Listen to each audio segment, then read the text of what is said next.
अतिथिजनों से अनुरोध करता हूं कि वे प्रतिमा पूजन एवं दीप प्रज्वलन कर इस कार्यक्रम का विधिवत शुभारंभ करें।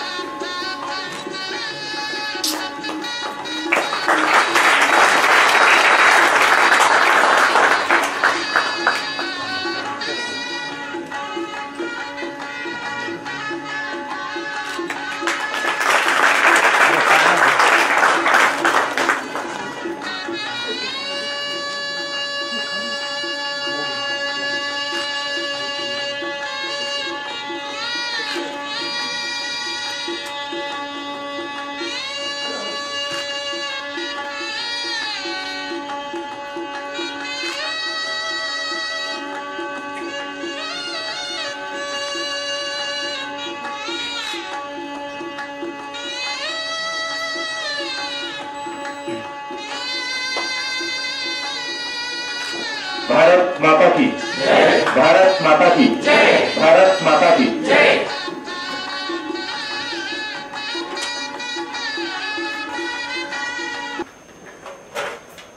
आप सभी को नमस्कार।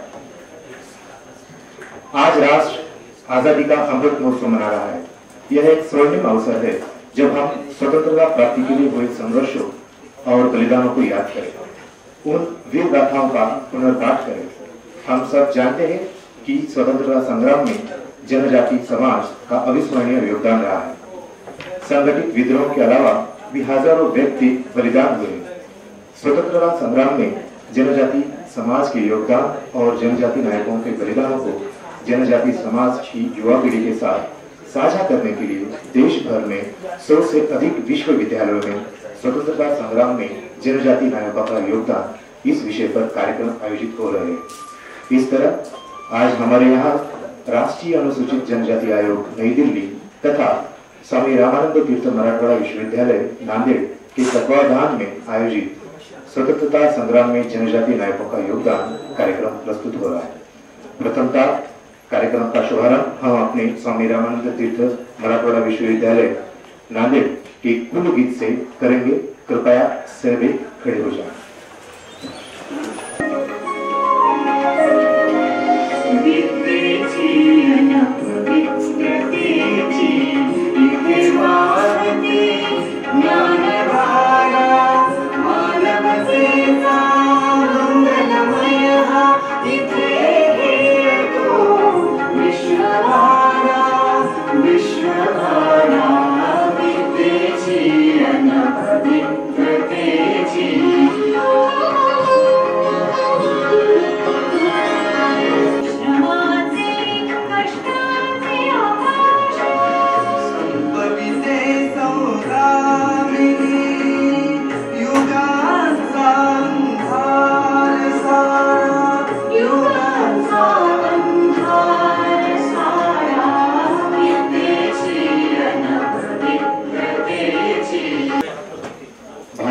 परंपराओं का निर्माण करते हुए यह हम कार्यक्रम प्रस्तुत कर रहे हैं। सर्वप्रथम श्री घनश्याम एलजी से आग्रह करता हूं कि वे इस कार्यक्रम के अध्यक्ष माननीय कुलपति जी का स्वागत करें।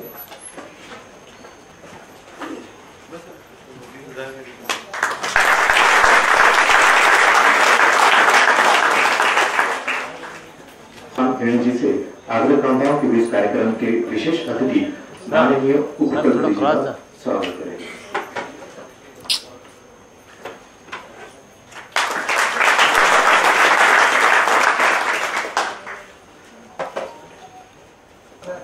सामाजिक कार्यकर्ता के रूप में आपकी पहचान है।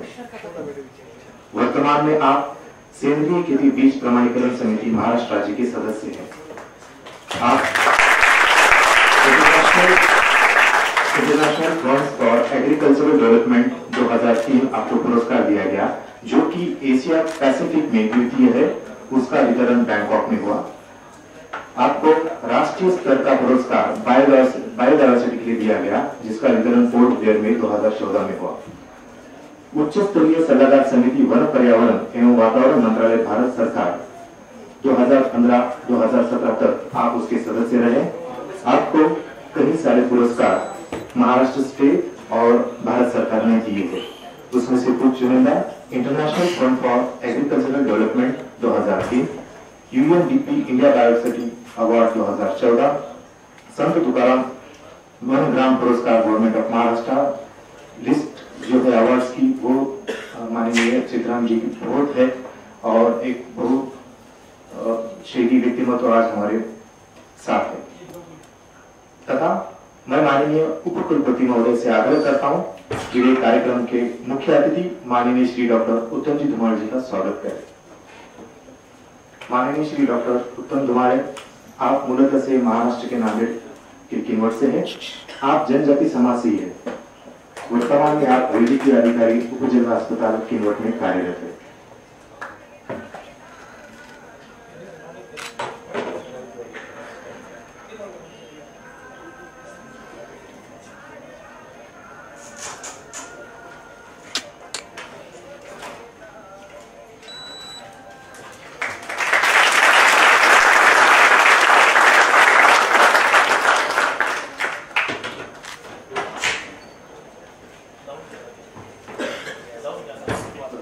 कि वे कार्यक्रम में उपस्थित मुख्य वक्ता श्री डॉक्टर श्यामराव कोरडी जी का स्वागत करें।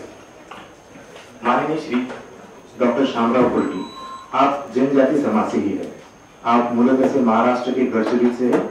आपने कई राष्ट्रीय अंतर्राष्ट्रीय स्तरों पर भारतीय जनजाति इस विषय पर संबोधित किया है। आप एसोसिएट डीन भी आप प्राध्यापक इतिहास विभाग राष्ट्र संत तुकडोजी महाराज विश्वविद्यालय नागपुर में कार्यरत है।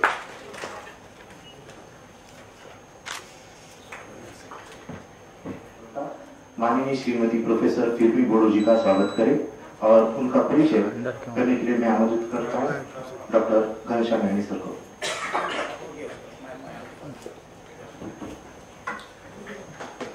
आज इस विशेष कार्यक्रम में जो विशेष मेहमान हमारे साथ उपस्थित है उनका नाम डॉक्टर फिरमी बोडो है। आप centre for study of social state system, school of social sciences, विश्वविद्यालय में यहाँ असिस्टेंट प्रोफेसर के पद पर कार्यरत है। आप दिमासा कचरी जनजाति समुदाय का प्रतिनिधित्व करते हैं। आपने अपनी degree, post graduation, MPhil, PhD, net और जेआरएफ आसाम विश्वविद्यालय से पूरी की है।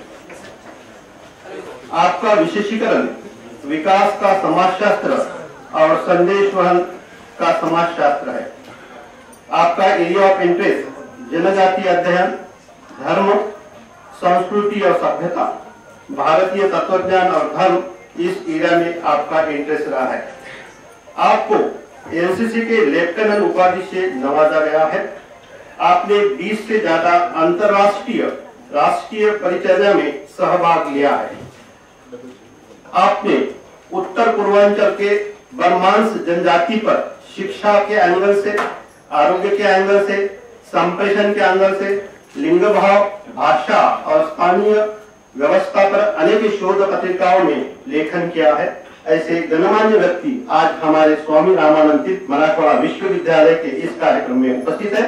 मैं विश्वविद्यालय की ओर से, सामाजिक शास्त्र संकुल की ओर से और कैलाशवासी श्री उत्तम Rao Rathore tribal development and research केंद्र की ओर से स्वागत करता हूँ।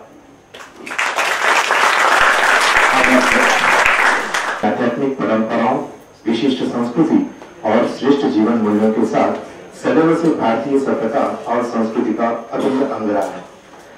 जब जब देश की सुरक्षा पर संकट आया, जनजाति समाज ने अपने शौर्य और बलिदान से राष्ट्र की रक्षा में अपना महत्वपूर्ण योगदान दिया है।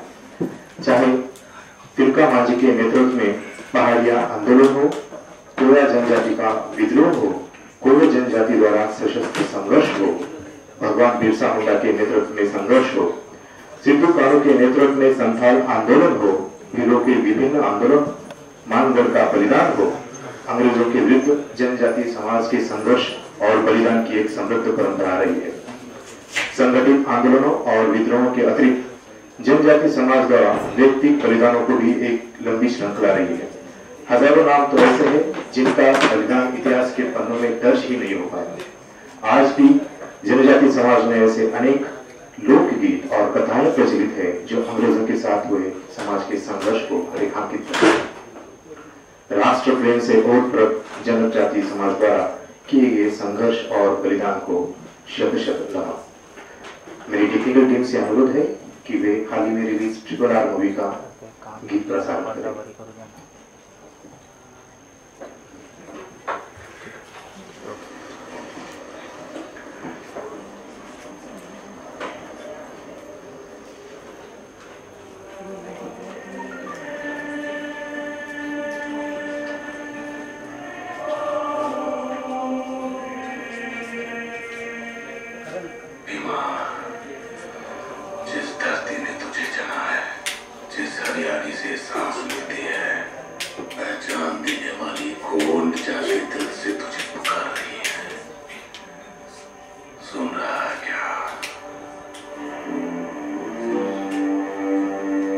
कोमुरम भी मूडो सूरज के शोलों से मिलना है तुझको, मिलना है तुझको।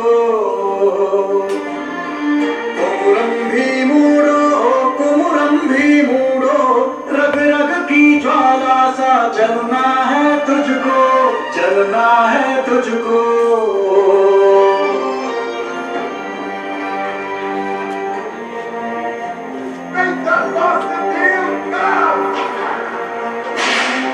जुल्मी के पैरों में कुचला रहा, शाखों से टूटा तू पत्ता नहीं हो, पत्ता नहीं हो।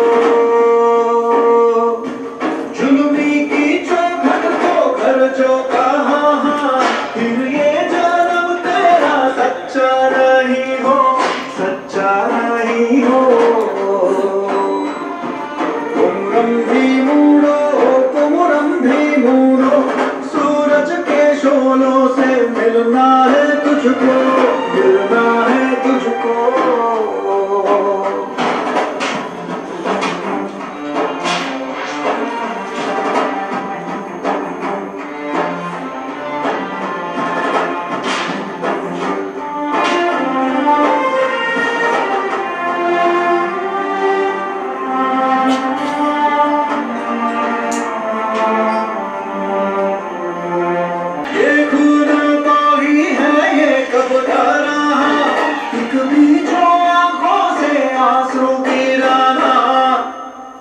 माटी से टूटा ये धागा वही हो, धागा वही हो। कोमुरम भी मूडो, कोमुरम भी मूडो सूरज के शोलों से मिलना है तुझको, मिलना है तुझको।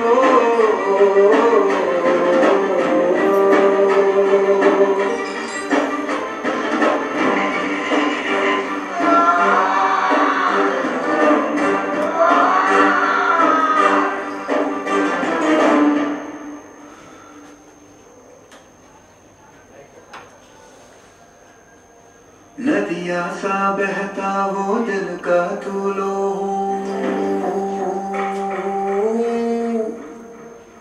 नदिया सा बहता वो दिल का तू लो। धरती माँ सुनती वो सरगम है लो, माथे का है माँ के चंदन ये लो, दिल के पर्वत ध्वज लहराता ये लो। कोमुरम भी मूडो, कोमुरम भी मूडो माटी में मिलके ही जीना है तुझको। कोमुरम भी मूडो।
मैं भाव जगाया करता हूं, मैं अमर शहीदों का चरण उनके यश गाया करता हूं।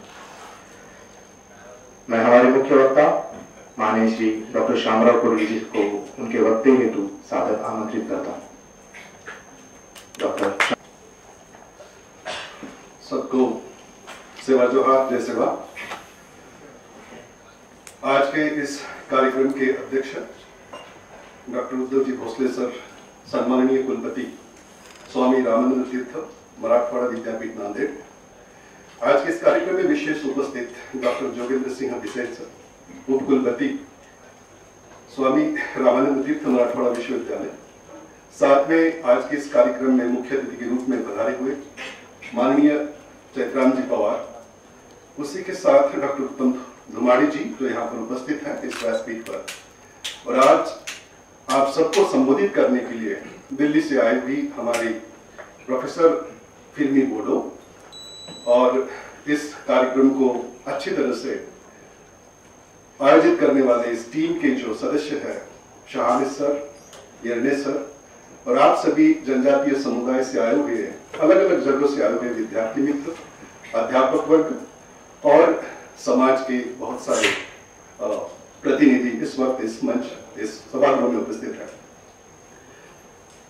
मेरा काम बड़ा आसान हो गया आप लोगों को समझाने के लिए कि थोड़ी देर पहले जिस प्रकार का हम लोगों ने जो वीडियो क्लिप देखा था, तो यही से हम लोग हमारी बातचीत आज शुरू करते हैं। ये कैरेक्टर्स बहुत करीब के हैं। जिस जगह पर आज हम लोग यहाँ पर विश्वविद्यालय में बैठे हैं, महाराष्ट्र से सटे हुए जो बाउंड्री में तेलंगाना है, वहां के ये दो हीरोज थे। कुमराम भीमू नाम का एक बहुत बड़ा डिस्ट्रिक्ट आज भी है तेलंगाना में, और कुमरे भीमू ऐसा उनका नाम था, जो एक गोडी में होता है, कुमरे ये सरनेम होता है इस प्रकार से, जिसका रोल जो है जूनियर एनटीआर ने किया हुआ है। आप लोगों ने देखा होगा कि क्रांतिकारियों के साथ में किस प्रकार का बर्ताव जो है अंग्रेजी हुकूमत उस समय में कर रही थी, इन सारी चीजों को यहाँ पर प्रस्तुत करना, जिसके कारण जो है आपको समझ में आए कि खुलेआम सारे आम किस प्रकार से क्रांतिकारियों को जो है तड़पाया जाता था, मारा जाता था, जान तक निकल जाती थी। कई लोगों को हर जगह हंटर से मारे जाते थे, उन लोगों को जेल में डाल दिया जाता था, मेरी कोठरियों में बंद कर दिया जाता था। इस प्रकार की जो है ये क्रूरता ब्रिटिश सरकार की जो है यहाँ के जनजातीय समाज के साथ, आदिवासी समाज के साथ वर्षों तक होती रही है, और उसका जवाब हमारे जो है क्रांतिकारी लोग हैं उन लोगों ने देने की कोशिश की है। दूसरा जो कैरेक्टर था वो भी देशभक्ति था। फिल्मों में उसको अलग तरीके से यहाँ पर दिखाया गया होगा, लेकिन रामचरण जो यहाँ के फिल्म के हीरो हैं, जिन्होंने उस कैरेक्टर को बखूबी निभाया हुआ है, वो भी अलूरी सीताराम थे।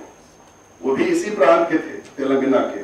ये दोनों ही कैरेक्टर जो है साउथ की इस ट्रिपल आर नाम की मूवी के अंतर्गत आते हैं, और इस प्रकार से हम लोगों को ये समझाने की कोशिश करते हैं कि जनजातीय समाज किस प्रकार से लड़वैया था, साहसी था, और उसके साथ में किस प्रकार का जो है क्रूर बर्ताव अंग्रेजी सत्ता यहाँ पर कर रही है। आज मुझे बड़ी खुशी है कि हम आजादी के 75 साल को जो है मना रहे हैं, और इस उपलक्ष्य में आजादी का अमृत महोत्सव के अंतर्गत ये कार्यक्रम यहाँ पर आयोजित किया जा रहा है।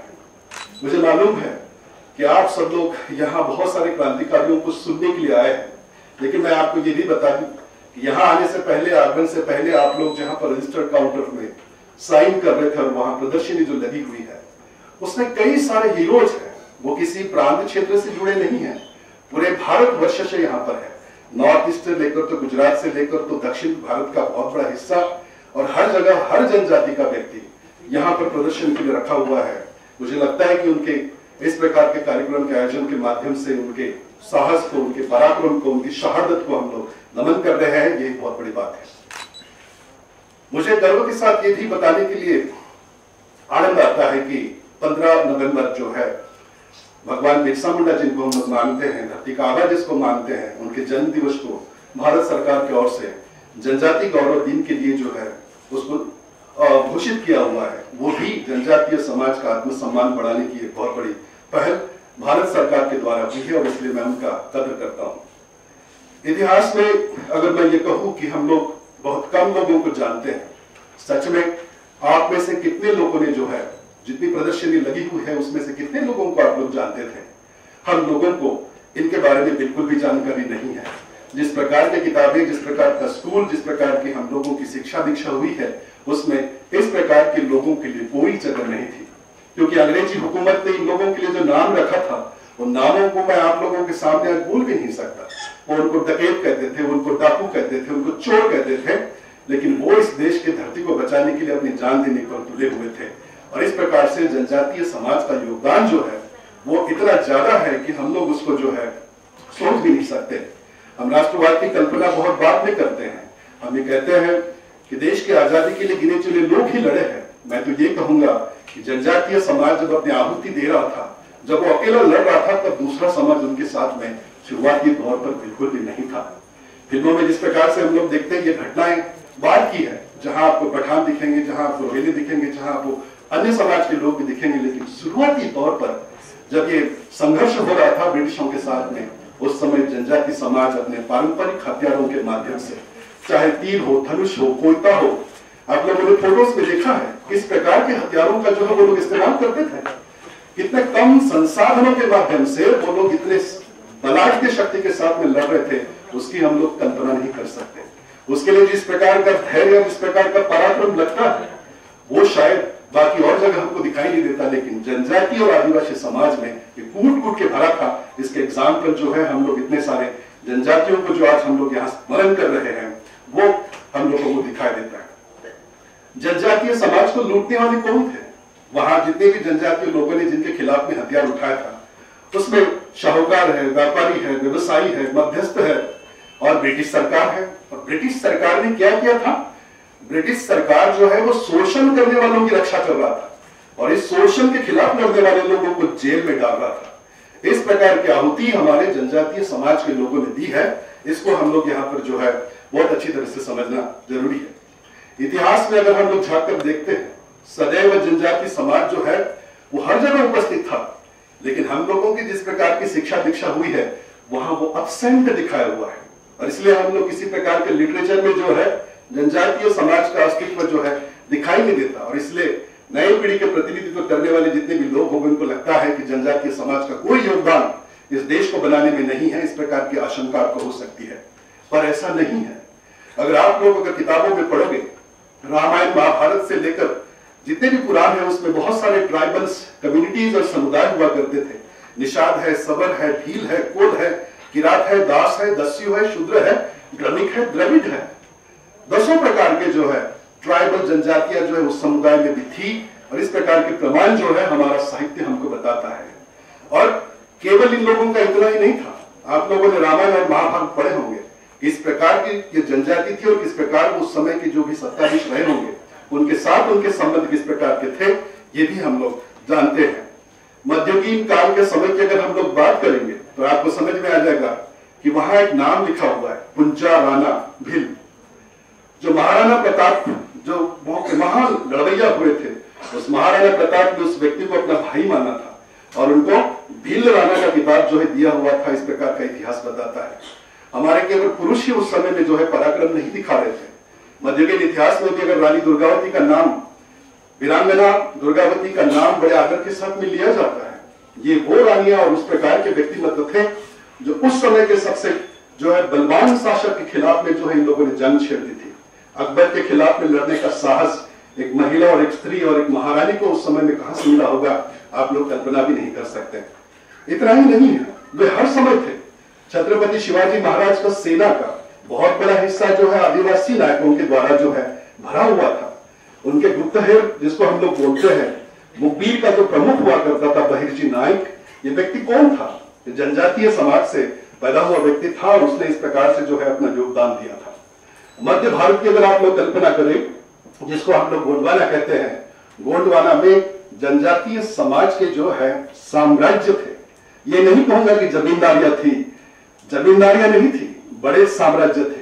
गढ़ामंडला का किला आज भी अगर आप लोग जाते हो जबलपुर और उसके आजू बाजू के परिसर में, आप लोग गढ़ामंडला का इतिहास देख सकते हैं जो बिखरा पड़ा हुआ है। शहर उसके अंदर में बसेगा, इस प्रकार की कल्पना जनजातीय राजाओं ने उस समय में की थी। केवल अपने महल को उन्होंने इस प्रकार का वॉल कंपाउंड डाल के सुरक्षित नहीं किया था, उन्होंने पूरी प्रजा का जो है रक्षण करने का प्रण उस समय किया था। इस प्रकार के चांदा के रूलर्स इस धरती पर हुए हैं। 12वीं शताब्दी से लेकर तो मध्य 18वीं शताब्दी तक ये जो एक प्रकार के साम्राज्य चले थे वो बहुत बड़े राजा गोंड थे। नागपुर के राजा गोंड थे, गढ़ामंडला के राजा गोंड थे, चांदागढ़ के राजा गोंड थे, खिरलागढ़ जो बैतूल के पास है वहां के राजा भी गोंडी थे। और इसीलिए इन सारे लोगों की इस प्रकार की जो है कलेक्टिव सत्ता के कारण उस क्षेत्र को जो है गोंडवाना के रूप में आज भी पहचाना जाता है। ये बहुत बड़ी हम लोगों के लिए है। क्या योगदान रहा इन लोगों का? इन लोगों का ये योगदान रहा, मध्य भारत के जितने भी शहरों का निर्माण किया हुआ है इन्हीं लोगों ने बसाया हुआ है। जल व्यवस्थापन की जितनी बड़ी व्यवस्था इन लोगों ने की है उतना बड़ा कोई और राजा नहीं कर पाया हुआ है। तालाब इन लोगों ने बनाया हुआ है, सरोवर इन लोगों ने बनाया हुआ है। और जो जो व्यक्ति उस समय में आजू बाजू के परिसर से इस क्षेत्र में आना चाहता था उसको उन्होंने अभय दिया हुआ है, आश्रय दिया हुआ है। और बहुत बड़ी मात्रा में लोगों को बसने लायक यहाँ की परिस्थितियां उन्होंने बनाई हुई है। ये लोग भी, इनके पास में भी महल थे, इनके पास भी हाथी थे, इनके पास भी घोड़े थे, सब कुछ इनके पास था, कैनन्स थे। ये मैं किस लिए बता रहा हूं कि जननायकों की तरफ में हमको बात नहीं करना है। मैं इसलिए बता रहा हूं क्योंकि जितने भी नायक उसके बाद में अंग्रेजों के खिलाफ में लड़े हैं उनमें से हर कोई व्यक्ति ये कहता था कि गोंड राज को हमको वापस लाना है। तो गोंड राज जो मध्ययुगीन काल के समय में धीरे धीरे बाहरी आक्रमणों के कारण उनसे छीनती चली गई, उनका वैभव खत्म हो गया, उनकी संपन्नता चली गई। और इस प्रकार से जो है ये जनजातीय समाज राजा से रंग बन गया, अमीर से गरीब बन गया, हाथी घोड़े पर चलने वाला ये समाज जो है पैदा हो गया, राजवस्त्र पहनने वाला ये जो समाज था लंगोटी पे आ गया। इस प्रकार का परिवर्तन मध्ययुगीन समाज के साथ में जो हुआ है। और इसीलिए जितने भी लोगों ने इस राज को छीना था उससे उस राज को प्राप्त करने के लिए इतने सारे क्रांतिकारक आगे आने वाले समय में आते हैं। हम लोग कई बार ये कहते हैं और हमारे हाइपोथेसिस हमको बताते हैं, प्राध्यापक लोग यहाँ पर बैठे होंगे, हाइपोथेसिस में हम लोग कहते हैं कि ये लोग पिछड़े थे, ये लोग जो है सुधरे हुए नहीं थे कभी। 12वीं शताब्दी में इन लोगों के इतने बड़े किंगडम थे जिस समय में इंग्लैंड जो है ग्रामीण जीवन जी रहा था। आप लोग कल्पना नहीं कर सकते कि किस प्रकार के सिविलाइजेशन के मालिक और सिविलाइजेशन के स्वामी जो है हम लोग थे। किताबों में आप लोगों ने जितना कुछ पढ़ा हुआ है अंग्रेजों के समय में वो सब बर्बादी के बाद वाला मंजर था जो इथनोग्राफिक राइटिंग्स में हमको दिखता है, जो एंथ्रोपोलॉजिकल स्टडीज में हम लोगों को दिखता है। ये सारी वेस्टर्न दृष्टिकोण के माध्यम से ट्राइबल्स को प्रस्तुत करने के कारण उनकी चरित्र, सही चरित्र हम लोगों के सामने कभी आया ही नहीं है। और इसीलिए हम लोगों को ये समझना पड़ेगा कि अंग्रेजों का जो समय यहाँ पर चालू होता है, व्यापारियों के रूप में तो वो बहुत पहले भारत में आ गए थे, लेकिन जैसे जैसे battle of Plassey, battle of Buxar और उसके बाद में जो क्रम में बहुत सारी लड़ाइयां ये लोग लड़ते हैं, भारत विजय करने का वो लोग संकल्प करके आते हैं। और इसी प्रकार से बंगाल का जो प्रांत जिसको हम लोग कहते हैं कि जहां बहुत सारी जनजातियां बसा करती थी, उस प्रांत को 1757, 1765 के बाद में कब्जा कर डालते हैं। और उस प्रदेश में बसने वाला बंगाल, बिहार और उड़ीसा का जो प्रांत है वो छोटा सा प्रांत नहीं है। 3 राष्ट्र वहां पर बसे हुए हैं। बांग्लादेश का हिस्सा उस समय में हमारा था, ब्रह्मदेश का हिस्सा हमारा था। इतना बड़ा बंगाल प्रांत में कितने सारे ट्राइब्स होंगे आप लोग कल्पना भी नहीं कर सकते। और इसीलिए भूमि के ऊपर में जिस जिस प्रकार का उनका आक्रमण होते चला गया उनको जवाब मिलता चला गया इस प्रकार के क्रांतिकारियों का। और इसीलिए बस्तर जहां पर हम लोग कहते हैं वहां तो आज भी जो है बुचमाड़िया और डोरला समाज के लोग रहते हैं, हमारे आंध्रा समाज के लोग रहते हैं, लंगोटी पहन के लोग रहते हैं। कल्पना नहीं कर सकते कि इस प्रकार के समाज ने जो है कई बार अंग्रेजों को हराया हुआ है। इसके कई सारे जीवंत उदाहरण आज जो है इस प्रकार के आजादी के अमृत महोत्सव के अवसर पर सामने आ रहे हैं। 10 विद्रोह हुए।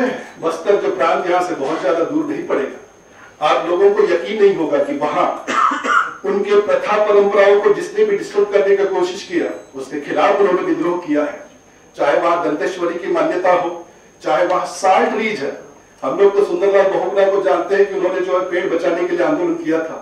जब इस प्रकार का आंदोलन होने के लिए कई साल लग गए थे उससे पहले, उधर में इस बस्तर वाला जंगल में जो है साल्ट ट्री को बचाने के लिए 1876 को जो है वहां पर आंदोलन हुआ है। और ब्रिटिशों को जो यहाँ से हैदराबाद की तरफ से जो ठेकेदार और व्यवसायी को वो लोग बस्तर में भेजते थे उस प्रकार का कॉन्ट्रैक्ट उनको तोड़ना पड़ा। इस प्रकार का एग्जाम्पल जो है बस्तर में हम लोगों को मिलता है।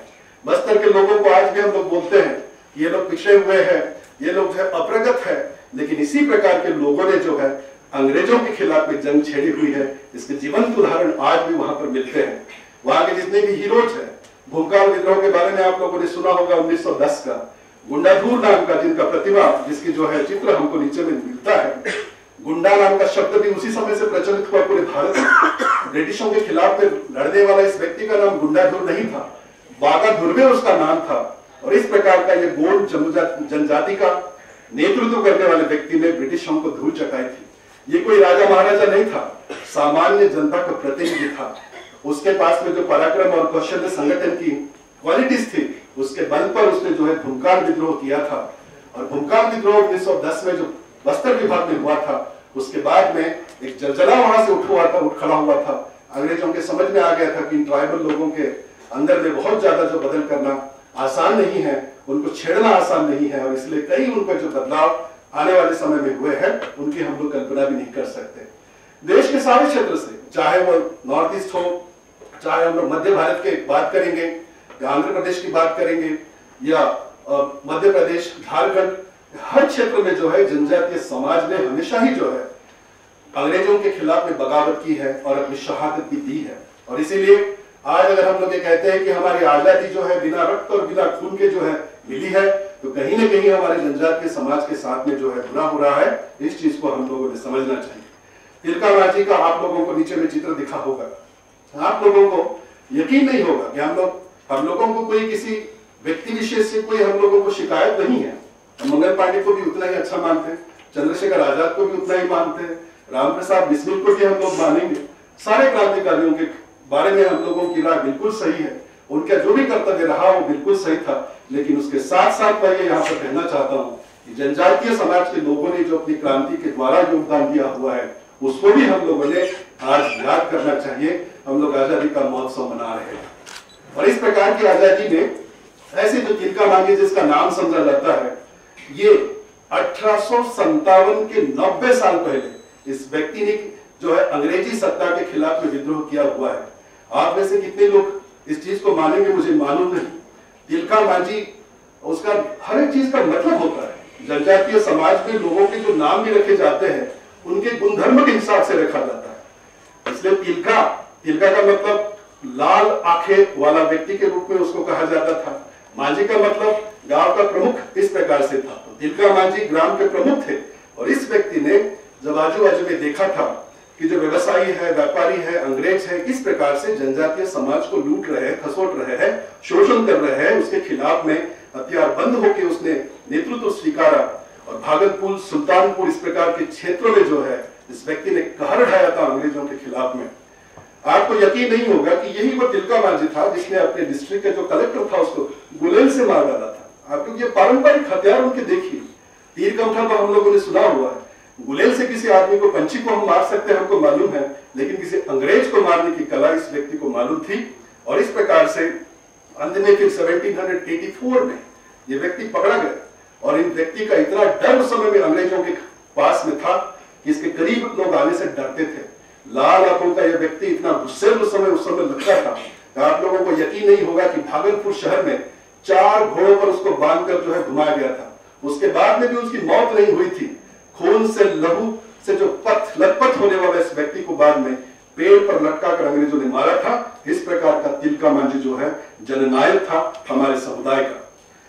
और इसीलिए कई बार हम लोग आजकल कहते हैं कि मंगल पांडे इस देश का पहला क्रांतिकारक नहीं था, स्वतंत्र सैनिक नहीं था, वो तो तिलका मांझी था। इस प्रकार के हम लोग उदाहरण जो 90 साल पहले अंग्रेजों के खिलाफ में बिगुल बजाया था उसने विद्रोह का। इसी प्रकार के बहुत सारे विद्रोह है। मैं हर चीज को यहाँ पर मुझे आप लोगों के समक्ष बताना बड़ा मुश्किल हो जाएगा और इसीलिए अलग अलग प्रांत के कुछ ही चरित्र मैं आप लोगों के सामने में बखान कर पाऊंगा। वीर गंगा नारायण जो है भूमिज विद्रोह 1767-1833, ये वो नायक है जो 60 साल तक अंग्रेजों के खिलाफ में यह विद्रोह चलता रहा। और इस प्रकार का यह विद्रोह चेतन ठाकुर चेतन सिंह ऐसा भी उसको लिखा जाता है। इस प्रकार के व्यक्ति ने और वीर गंगा नारायण ने जो नीचे में आपने देखा होगा, इन व्यक्तियों ने जो है उस समय में अंग्रेजों के साथ में लड़ते लड़ते उनके पुलिस स्टेशन पर उन लोगों ने हमला कर दिया था और उसके बाद में लड़ते लड़ते अंग्रेजों के खिलाफ में शहीद हो गए थे। इस प्रकार के एग्जाम्पल्स हमको दिखाई देते हैं। परलकोट नाम का एक और क्षेत्र है बस्तर में, वहां गेंद सिंह नाम का एक और जमींदार हुआ करता था और इस गेंद सिंह ने जो है पश्चिम बस्तर के क्षेत्र में वो सबसे पुरानी जमींदारी थी। वहां उन्होंने जो है ब्रिटिशों को अपने क्षेत्र से भगाने के लिए विद्रोह का बिगुल उन्होंने बजाया था। आप लोगों को यकीन होगा कि बिरसा मुंडा का नाम आप लोगों ने सभी ने सुना है। वो बाहरी व्यक्तियों को डीकू कहा करते थे और इसी प्रकार से बस्तर के क्षेत्र में जो धन संपदा थी, वन संपदा थी, उसको छीनने के लिए जो भी उस क्षेत्र में जाता था उनको भगाने के लिए वहां के लोगों ने जो है गोटूर नाम की हमारी जो यंत्रणा है, जो प्राचीन समय से हम लोगों का जो है संस्कार देने का और हमारे जनजातीय समाज को शिक्षा दीक्षा संस्कार देने वाला केंद्र था, उस क्षेत्र का इस्तेमाल भी उस समय में परनकोट के विद्रोह के नेतृत्व करने वाले गेन सिंह जो माड़िया आदिवासी थे, उन्होंने जो है वहां रात वो लोग बिताते थे। आने वाले दिन की वो लोग प्लानिंग करते थे और दूसरे दिन गुरिल्ला पद्धति के माध्यम से अंग्रेजों के खिलाफ में वो लोग लड़ते थे। इस प्रकार के एग्जाम्पल्स जो है आप लोगों को मिलेंगे। उसी के अलावा 1856 और 57 हम लोग 1857 की क्रांति के बारे में जानते हैं, लेकिन उससे पहले ही धुरवाराव नाम का एक और व्यक्ति था जो इसी क्षेत्र का, बस्तर के क्षेत्र का लिंगागिरी तालुका का वो एक जमींदार हुआ करता था। इस व्यक्ति ने चित्तलनार नाम का एक स्थान था, वहां अंग्रेजों के खिलाफ में उसने जमकर लड़ाई लड़ी थी और इस व्यक्ति को धुरवाराव को मारने के लिए अंग्रेजों ने लगभग 40 माड़िया समाज के 400 माड़िया समाज के लोगों को कैद किया था। इतना ही नहीं, धुरवाराव को डराने के लिए उन्होंने जो है उसके बच्चों और बीवियों को ढाल बनाकर धुरवाराव को पकड़ा और उसके बाद में जो है 5 मार्च 1856 में धुरवाराव को उन्होंने भोपालपट्टनम का ठिकान में जो है वहां पर फांसी की शिक्षा दी थी। और इसीलिए ये फिल्म जो हम लोग थोड़ी देर पहले देख रहे थे उसमें यही था कि क्रांतिकारियों को इतना बुरी तरह से अंग्रेज लोग पीटते थे, मारते थे, लहूलुहान करते थे कि इस प्रकार का क्रांतिकारी फिर से जो है समाज में ना जन्मे। लेकिन ये श्रृंखला हमेशा चलती रही और एक के बाद एक व्यक्ति जो है आने लगे। मूरिया विद्रोह के बारे में आप लोगों ने सुना होगा, 1876। ये वो साल है जहां हम में से कोई भी जिंदा नहीं था और उस समय में जनजातीय समाज के लोग झाड़ा सिन्हा, ये उस नेतृत्व का नाम है जिसने जो है 1876 में मूरिया जनजाति का प्रतिनिधित्व किया था और उसने अंग्रेजों के खिलाफ में जो है युद्ध लड़ा था। और इस व्यक्ति को अंग्रेजों ने किस प्रकार का बर्ताव किया, पकड़े जाने के बाद में उनके महल के सामने ही, उनके जो कुछ भी उस समय में घर होगा उसके सामने ही उसको फांसी की शिक्षा उन्होंने दी थी। इस प्रकार के उदाहरण हमको मिलते हैं। मैडम जिस क्षेत्र से आती है फिर भी बोडो मैडम, उस क्षेत्र में 1822 के बाद में ब्रिटिशों ने असम क्षेत्र में जो है कब्जा किया और असम क्षेत्र में कब्जा करने के बाद में वहां पर जो है एक लंबा संघर्ष जो है वहां के जनजातियों का हमेशा ही रहा। आप लोगों को यकीन नहीं होगा कि वो जो पहाड़ियां है वहां पर खासी जयंतिया, वहां पर बसने वाले बहुत सारे जो समुदाय भी उसी नाम से जाने जाते हैं। 1829 में खासी और अक्का जनजाति ने जो है उनका विद्रोह किया था। सिंगफो और खमती जनजातियों ने 1830 में विद्रोह किया था और 1848 में जो है गारो, अभोर, नागा और लुसाई जनजातियों ने जो है ब्रिटिशों के खिलाफ में संघर्ष किया था। इस प्रकार के एग्जाम्पल्स हमको दिखते हैं। इस तरह से बृहद रूप से मैं आपको पूरे भारत का दर्शन यहाँ क्यों कराना चाहता हूँ, वो इसलिए कि जनजातियों का जो है ब्रिटिशों के खिलाफ में लड़ने का जो है जज्बा है वो किसी एक क्षेत्र मात्र से जुड़कर नहीं था। सारे भारत के जनजातियों के खिलाफ में उसी प्रकार का बर्ताव किया जाता था और इसलिए जनजातीय समाज जो है अपने संसाधनों को बचाने के लिए, जमीन जंगल को बचाने के लिए, वो अपने आत्मसम्मान को बचाने के लिए, अपने बहू और बेटियों की इज्जत बचाने के लिए और अपने स्व और अपनी संस्कृति को बचाने के लिए विदेशी ताकतों के खिलाफ में वो इस प्रकार से लड़ रहे थे। और इस प्रकार लड़ते समय उन लोगों का जो भी बलिदान उस समय में हो रहा था उसकी कल्पना हम लोग नहीं कर सकते। किस प्रकार के हथियारों के साथ में लड़ते थे।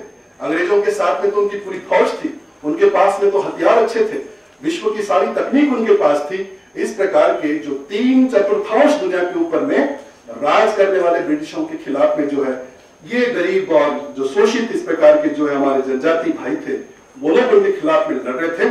इसके बहुत सारे एग्जाम्पल्स आपको मिलेंगे। हमारे महाराष्ट्र में महादेव कुली समाज है, राघोजी भागरे का नाम आप लोगों ने सुना है। इस व्यक्ति ने, उनके पिता जो है वो भी फौज में काम करते थे, उनके रामजी भांगरे, और उनके पिता को बाद में जो है सजा दी गई थी और उनको काला पानी भेजा गया था। काला पानी का मतलब अंडमान निकोबार में। अंडमान निकोबार से उस समय में किसी कैदी का बचना और वहां से वापस आना नामुमकिन था। उस प्रकार के क्षेत्र में जो है सजा देकर क्रांतिकारियों को भेजा जाता था। आप लोगों को यकीन नहीं होगा कि अपने पिता के इस प्रकार के विद्रोह की सजा जो है उसको उन्होंने अंग्रेजों ने उसको सच साबित करने के लिए कि उसके पिता सही में गलत थे और अंग्रेजों ने उनके साथ में सही न्याय किया, यह दर्शाने के लिए राघोजी भांगरे को उन्होंने उनके पिता से बड़े उच्च पद पर प्रस्तापित किया था। लेकिन क्रांति की ज्वाला राघोजी भांगरे के अंदर में थी और इसीलिए उन्होंने पद कुछ दिन के समय तक स्वीकारा, लेकिन उसके बाद में उन्होंने पलटकर जवाब दिया। एक पुलिस थाने के ऊपर भी वो आक्रमण करते हैं, वहां के जितने हथियार थे वो सब वहां से चुरा के लेके जाते हैं और अपनी एक फौज खड़ी करते हैं। और इस प्रकार से राघोजी भांगरे जो है सह्याद्री के पर्वतमालाओं में फिर से जो है हर हर महादेव की गूंज उस समय में करते हैं और अपने साथियों के साथ में अंग्रेजों के दांत खट्टे करते हैं। इस प्रकार की कैरेक्टर राघोजी भांगरे के रूप में दिखता है। राघोजी भांगरे के बारे में कहा जाता है कि वो चरित्र को बहुत मानते थे, अमर्याद स्वरूप का आचरण किसी ने किया तो उसको सजा तुरंत देते थे। जैसे शिवाजी महाराज जो है अपने समय में महिलाओं के साथ अभद्र व्यवहार करने वालों को वो भी जो है सजा देते थे, उसी प्रकार की सजा ये राघोजी भांगरे जो है उस समय में दिया करते थे। इस प्रकार का उन्हीं से जुड़ी हुई एक कहानी मैंने पढ़ी थी। भवानी पेड़ेकर नाम का उनका एक साथी था राघोजी भांगरे का, और इस राघोजी भांगरे को पकड़ने के लिए अंग्रेजों ने उनके साथी भवानी पेड़ेकर को पकड़ा था और अंग्रेजों को अब लग रहा था कि राघोजी भांगरे को हम लोग को पकड़ ही लेंगे, उनके बारे में जो भी गोपनीय जानकारी है वो ये व्यक्ति दे ही देगा। और इसी चक्कर में भवानी पेड़ेकर ने एक बार अंग्रेजों को ऐसे ऊंची चट्टान पर ले गया, पहाड़ पर ले गया।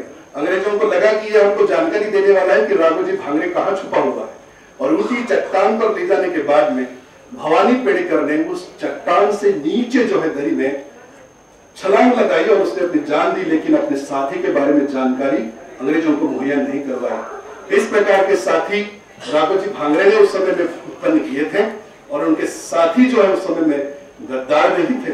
वो उस समय उनके निष्ठा और भाव और उसकी देशभक्ति किस प्रकार की रही होगी इसकी कल्पना आज हम लोग नहीं कर सकते। संबलपुर में भी इसी प्रकार का एक इवेंट हुआ था 1857-1884 में, जहां पर जो है वीर सुरेंद्र सहाय का नाम आप लोगों ने नीचे देखा होगा। इस व्यक्ति ने भी जो है कई बार 2 बार इनको रायपुर के जेल में डाल दिया गया था। उस जेल से वो 2 बार फरार हुए थे अपने साथियों के साथ में।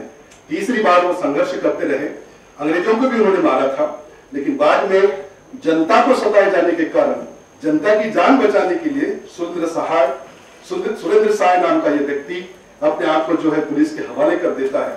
और इस प्रकार से असुरगढ़ एक किला है मध्य प्रदेश में, वहां उनको जो है कैद करके रखा जाता है और वहीं पर उनकी मौत बाद में होती है।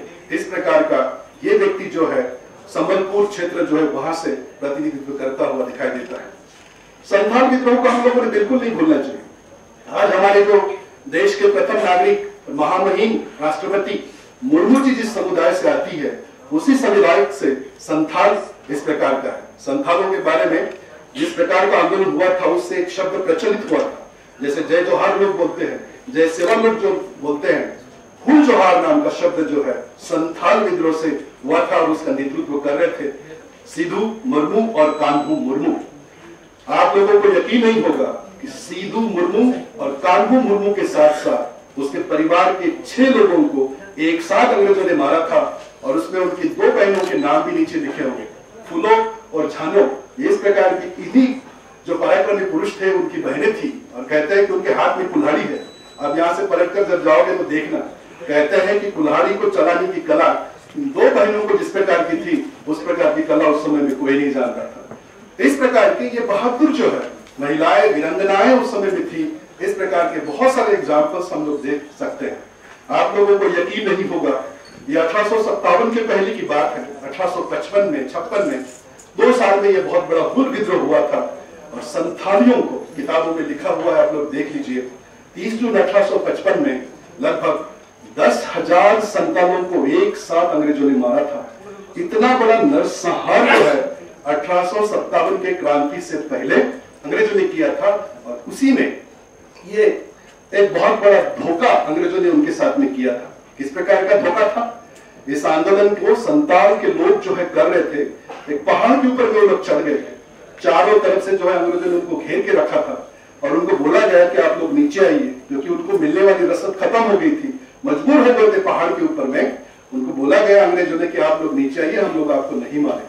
लेकिन ये जन समुदाय जब नीचे आ जाता है तो उनके ऊपर में तोप गोलियों से जो है बरसात होती है और इस प्रकार से संथालियों का पूरा नरसंहार जो है उस युद्ध में होता है। वरलागीत नाम का वो प्लेस था, वरलागीत नाम का प्लेस था जहां पर इस प्रकार की घटना हुई थी। और उसी परिवार के ये सीधू कान्हू मुर्मू और उनकी दो बहनें फूलो और छानो उसी परिवार के थे।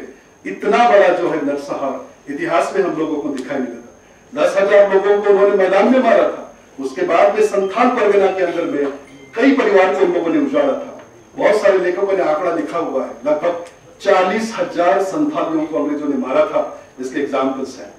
जबलपुर जहां के गड़ामंडला राज्य था, वहां के राजा शंकर शाह और उनका लड़का रघुनाथ शाह, इनकी हिस्ट्री तो बहुत ही अलग है। भारत में किसी क्रांतिकारी को इस प्रकार से नहीं मारा गया हुआ है। उसका एक जीवंत उदाहरण मैं आपको देता हूं। आज भी उनकी प्रतिमाएं लगी हुई है। ये पिता पुत्र इतने अच्छे देशभक्त थे कि 1857 की क्रांति में इन लोगों ने हिस्सा लिया था। कहा जाता है कि राजा शंकर शाह बहुत बड़े कवि थे। अपनी कविताओं के माध्यम से क्रांति की चिंगारी उन्होंने मध्य भारत में फैलाई हुई थी। उस समय का जो अंग्रेज अधिकारी था वो ट्रांसलेट कर करके लोगों से समझने की कोशिश कर रहा था कि राजा शंकर शाह क्या लिखता है। उनके साथ उनका जो पिता और पुत्र दोनों रघुनाथ, इनके बारे में भी कहा जाता है कि उन्होंने अपने पिता के साथ कदम मिलाकर जो है उस क्रांति में हिस्सा लिया था। लेकिन भेदियों की उस समय भी कोई कमी नहीं थी और उसके कारण राजा शंकर शाह और उनके बेटे का ये प्लान जो है, जो अंग्रेजों के खिलाफ होने वाला था, उसकी उनको खबर मिल गई। और उसके बाद में राजा शंकर शाह और रघुनाथ शाह को खुलेआम तोप के मुंह में देकर उनको उड़ाया गया था। इस प्रकार का बर्ताव जो है किसी क्रांतिकारक के साथ में मैंने कभी पढ़ा नहीं है। लेकिन इन दो व्यक्तियों के बारे में जो है ये कहा जाता है कि पिता पुत्र दोनों को ही खुलेआम, जैसे अभी थोड़ी देर पहले खुलेआम लोगों के मध्य जो है सजाएं दी जा रही थी, उसी प्रकार से तोप के गोले से उन लोगों को उड़ाया गया था, जिसके कारण उनके किसी प्रकार के अंग जो है ना मिले और उनको लोग भगवान न समझे। इस प्रकार की जो है इस व्यक्ति की तरफ में 3 ऑप्शन अंग्रेजों ने दिए थे। पहला ऑप्शन था अंग्रेजों के साथ में संधि करो। दूसरा ऑप्शन था मिशनरी के रूप में जो है आप अपना धर्म त्याग करो और मिशनरी इसमें जो है आप स्वीकार करो, नया धर्म आप स्वीकार करें। और तीसरा था ब्रिटिशों के साथ में मिल जाओ और पेंशन ले लो। इन तीनों मांगों को शंकर शाह और रघुनाथ शाह ने ठुकरा दिया था। मौत उन्होंने कबूल की, लेकिन अंग्रेजों की गुलामी उन लोगों ने स्वीकार नहीं थी। इस प्रकार का एकमात्र एग्जाम्पल जो है यहाँ दिखाई देता है। बाबूराव शेरबागे का नाम मैं बड़े आदर के साथ यहाँ लेना चाहूंगा। विशेषकर ये भी बहुत ज्यादा हम लोगों के पास में दूर का क्षेत्र नहीं है। हम लोगों की ऊपरी हिस्से में जो है जिसमें माड़िया समाज जो रहता है आज भी, उस गढ़चिरौली जिला जो अनेक कारणों से बदनाम है, उस क्षेत्र से आने वाला ये व्यक्ति बाबूराव शेरबागे। बाबूराव शेरबागे ने लगभग 5 बार अंग्रेजों को मात दी थी। और बहुत ही किस प्रकार के हथियारों का इस्तेमाल करता था ये व्यक्ति।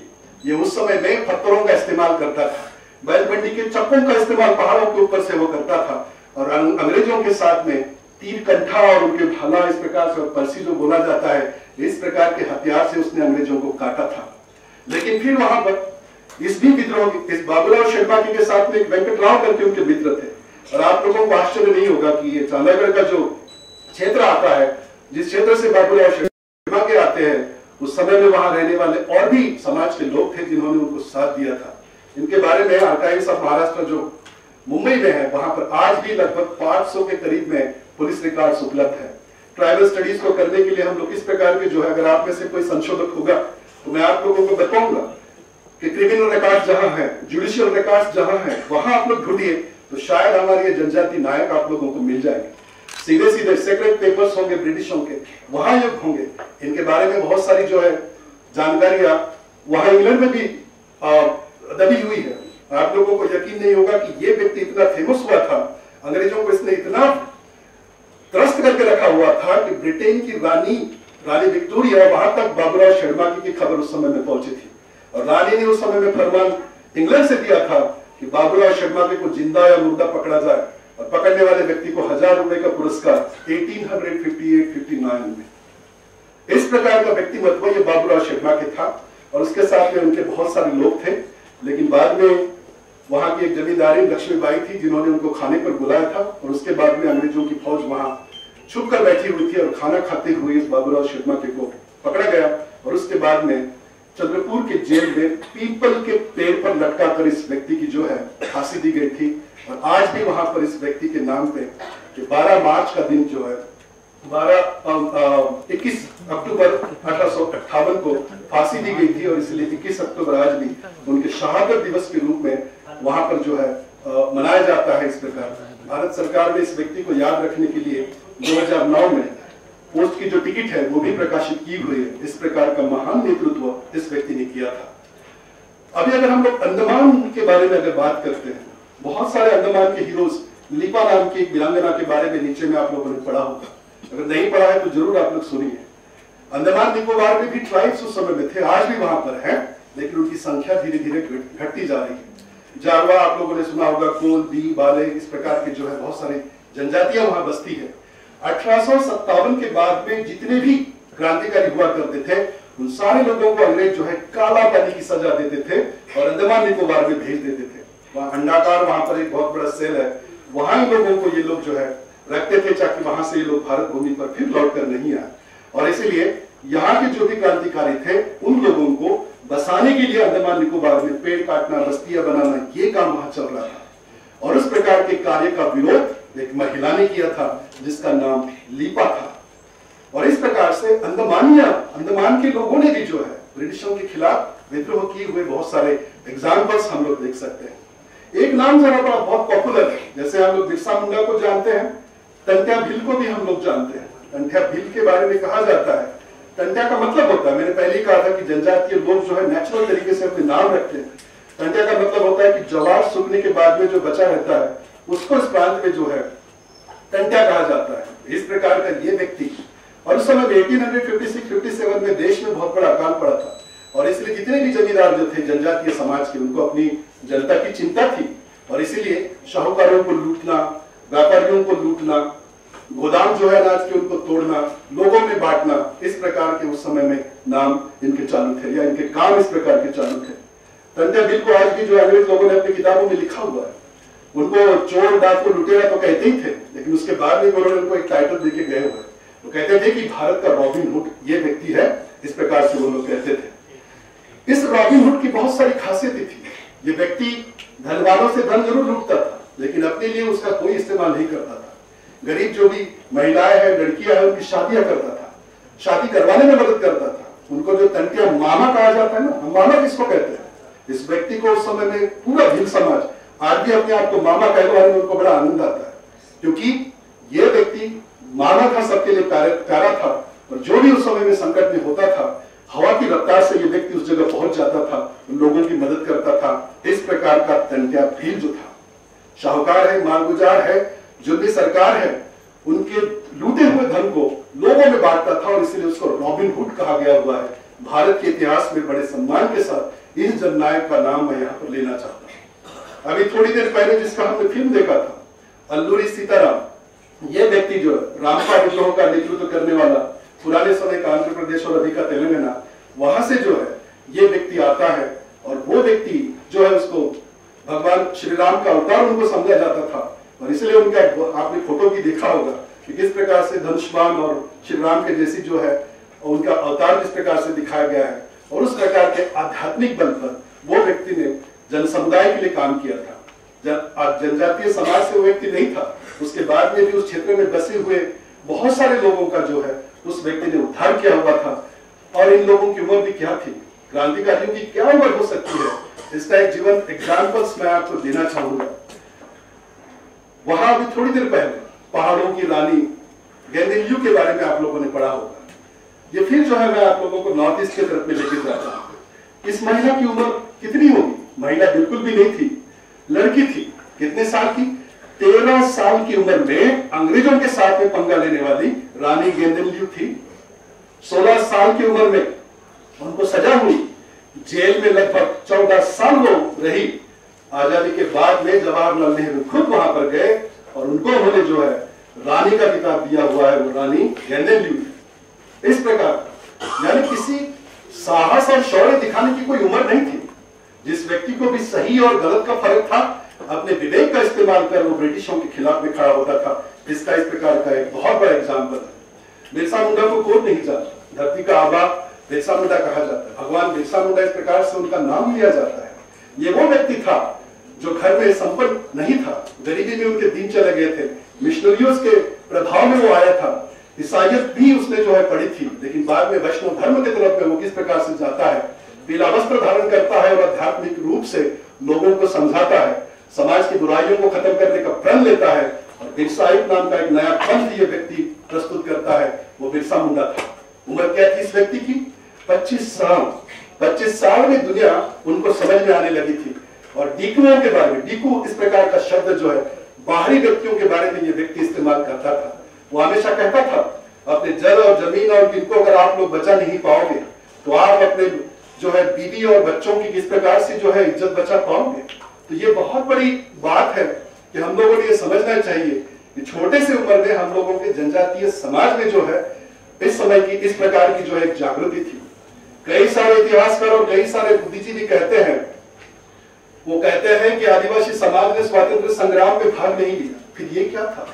हम लोग उनके बारे में कहते हैं कि उनके पास में संवेदनाएं नहीं थी। फिर ये जो जवाब ये लोग दे रहे थे अपने पारंपरिक हथियार के माध्यम से, वो क्या था? आज हम लोग राष्ट्रवाद की बात करते हैं, राष्ट्रवाद तो यहां जन्मा हुआ था। अपने संसाधन के बारे में वो लोग जानते थे, सामूहिक स्वामित्व के बारे में वो लोग जानते थे और उस प्रकार के संसाधनों को बचाने के लिए अपने प्राण की आहुति आजादी के कई साल पहले इन व्यक्ति ने दी है। इस चीज को हम लोग समझ लें। और इसी प्रकार की कई एग्जाम्पल जो है आपको मिलेंगे। ऐसे बहुत सारे स्थान हैं। मानगढ़ एक इसी प्रकार का स्थान है। राजस्थान के बांसवाड़ा नाम का एक जिला है, उसमें आनंदपुरी से पास एक थोड़ा छोटा सा एक मानगढ़ नाम का भक्ति का केंद्र था। जालियनवाला हत्याकांड तो बहुत बाद में हुआ। इसी प्रकार का हत्याकांड राजस्थान के इस मानगढ़ में 1913 में हुआ था। और इस प्रकार से उनके ऊपर में भी जो है भील समुदाय के लोग जो वहां पर एक कार्यक्रम उत्सव मनाने के लिए जो एकत्रित हुए थे, उनके ऊपर में पुलिस ने, अंग्रेजी हुकूमत ने गोलियां चलाई थी। और इस प्रकार से जो है हम लोग देखते हैं कि खून वहां पर उन लोगों ने कितने सारे लोगों को फिर से एक बार जो है नरसंहार करवाया था। ऐसे कई एग्जाम्पल्स हम लोग किताब में देख सकते हैं। और एग्जाम्पल मैं यहाँ पर नहीं दूंगा, लेकिन एक एग्जाम्पल मैं जरूर देना चाहूंगा। हमारे इसी महाराष्ट्र और छत्तीसगढ़ से जुड़ा हुआ हिस्सा है।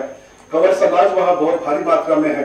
वीरंगना दयावती कंवर, ये उस महिला का नाम है जिसने ये जो 1930 में गांधी जी ने, महात्मा गांधी जी ने जो एक बड़ी क्रांति की पहल की थी, उस मूवमेंट में उन्होंने हिस्सा लिया था। अंग्रेजी हुकूमत की कानून को तोड़ने के लिए जंगल जाके, क्योंकि जंगल के ऊपर में पाबंदी लगाई गई थी ब्रिटिश ने। आप लोग जंगलों के साथ में जनजातीय समाज का बहुत बड़ा जो है जुड़ाव था। जीवन जीने का वही तरीका था। जंगल से आपको लकड़ी मिलती थी, जंगल से आपको वनौषधि मिलती थी, जंगल से आपको चारा मिल जाता था, फल फूल कंदमूल सारी चीजें जंगल के साथ में थे। और इसलिए जनजातीय समाज सचेत था इस प्रकार के संशोधनों के बारे में। लेकिन 1930 में जंगल में नहीं जाने का कानून बहुत ज्यादा प्रचलित था। नमक का बनाना भी जिस प्रकार से गुनाह था, उसी प्रकार से जंगल से भी कुछ चीजें लाना उस समय में मना हुआ था। और इसीलिए ये जो महिला थी वीरंगना दयावती कंवर, इसने 1930 में जंगल में जाके लगभग 4-5 हजार महिलाओं को साथ में लेके गई थी। जंगल का घास उन्होंने तोड़ने का कानून तोड़ा। एक अंग्रेज ने उस महिला को जब रोकने की कोशिश की तो उस अंग्रेज के मुंह पर उसने थप्पड़ जड़ दिया था। उसके बाद में उनको सजा हुई थी। इस प्रकार की वीरंगना दयावती कंवर के बारे में मैं जरूर बताना चाहूंगा। अस्पताल लेके नहीं जाती क्योंकि उनको मालूम था कि अंग्रेज लोग पकड़ लेंगे। जड़ी बूटी से उनका इलाज करने की कोशिश करते हैं, लेकिन ये नांगिया कातरी 1930 में शहीद हो जाता है। और इस क्षेत्र को भी मैं नहीं भूलूंगा जिस क्षेत्र में हम लोग हैं। उसके बाद में मैं अपने अंतिम भाषण के तरफ में आऊंगा। जिस क्षेत्र में हम लोग बसे हुए हैं वहां बहुत सारे जिलों का संगम भी होता है। नांदेड़ का, उसके बाद में यवतमाल है, इधर में तेलंगाना भी आता है, उधर बस्तर का भी कुछ भूभाग चांदा वगैरह समय में आता था। इस क्षेत्र में विदर्भ का रॉबिन हुड जिसको कहा जाता है, श्यामादादा कोलाम जो है, इस व्यक्ति के बारे में भी टंटा दिल के जैसी ही प्रतिमा इस व्यक्ति की थी। यहाँ के लोग इस व्यक्ति की उपस्थिति के कारण जो है बहुत ज्यादा सुरक्षित थे। ये भी व्यक्ति वही करता था, व्यापारियों को, लूटने वालों को, शोषण करने वालों को सजा देता था और अपनी अलग प्रकार की जो है सेना उसने बना दी थी। और अंग्रेजों को उन्होंने इतना परेशान करके रखा हुआ था। इनके ऊपर में भी जो है बहुत बड़ा इनाम, 10,000 का इनाम जो है भारत सरकार, 1930 की 30 और 36 के बीच की बात है, भारत सरकार ने इनके ऊपर में इतना बड़ा इनाम उस समय में रखा हुआ था। तो श्यामादादा कोलाम जो है, जनजातीय समाज किसी को मामा और किसी को दादा ऐसे ही नहीं कहता। और इसीलिए इस प्रकार का नाम अगर श्यामादादा कोलाम को लगा हुआ है तो उसके पीछे में बहुत बड़ी कहानी है। माहौर के किले के आजू बाजू में वो व्यक्ति हमेशा रहता था और वहां पर बहुत सारी महिलाएं थी जो उनको मदद भी उस समय में कर रही थी। गांव में रात में रुकना और फिर पहाड़ों में दिन में चले जाना, इस प्रकार का बहुत सारा काम जो है उन्होंने किया था। यही श्यामा सोनबा वाहड़कर, इस प्रकार का उनका नाम था। इस व्यक्ति ने अंग्रेजों के खिलाफ में जो है जंग उस समय में छेड़ी थी, अमीरों को लूटना, गरीबों में बांटना उनकी भी फितरत थी, और इसीलिए विदर्भाचा रॉबिन हुड इस प्रकार के नाम से इस व्यक्ति को जाना जाता है। ये हम लोगों ने नहीं भूलना चाहिए। मित्रों, यहाँ बहुत सारे वक्ता है, मेरा समय खत्म हो चुका है, मुझे मालूम है आप लोगों को बहुत कुछ सुनना होगा, लेकिन इस प्रकार के कार्यक्रम में ये संभव नहीं होता, और इसीलिए मैं यहाँ पर जरूर कुछ चीजें कहना चाहूंगा कि इस प्रकार का जो बहुत बड़ा एक सफर था, क्रांतिकारी सफर जो जनजातीय समाज का हमेशा रहा हुआ है, इस चीज से हम लोगों को एक ही चीज समझ में आती है, अच्छा क्या है, बुरा क्या है, गलत क्या है, सही क्या है। इस चीज का आकलन आदिवासी उस समय में भी कर रहे हैं। अगर ऐसा नहीं होता, इस प्रकार की बुराइयों के खिलाफ हम लोगों ने जंग नहीं छेड़ी होती। और इसीलिए मित्रों, हम लोग आज इस मंच पर जो है स्वतंत्रता संग्राम में जनजातीय नायकों का योगदान के रूप में हम उन लोगों को स्मरण कर रहे हैं। आज हम लोग उनको याद कर रहे हैं, उनके कर्मों को हम लोग जो है, शहादत को मैं प्रणाम करता हूँ। आप लोगों ने बड़े शांति के साथ मुझे सुना, इसलिए मैं आप सभी का जो है धन्यवाद व्यक्त करता हूँ और